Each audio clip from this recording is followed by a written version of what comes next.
அதெல்லாம் தெரியாதே இங்க வந்திருப்போம். ஐயா இன்னும் விசாரிக்கலையாட்டு இருக்குது. முழுசா விசாரிச்சு தெரிஞ்சுக்கிட்டோம். இங்க மாவட்ட ஆட்சியர் வந்து இந்த பிரச்சனைக்கு தீர்வு காண்றதுக்கு முன்னாடி எதுவும் நடக்காது. இங்கெல்லாம் உட்கார்ந்து தான் இருக்க போறீங்க. இல்ல பால் பீச்சு போகணுமா?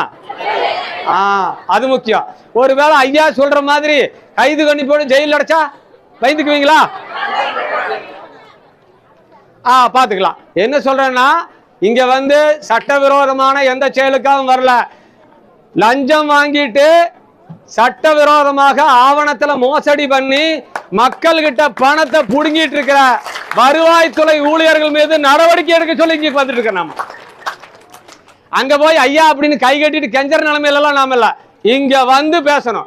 நாம மரியாதை கொடுக்கிறோம். அரசு பணியாளர்களுக்கு மரியாதை கொடுக்கிறோம். ஏன்னா நம்ம சம்பளம், நம்ம வரிப்பணத்துல இருந்து சம்பளம் வாங்குறாங்க.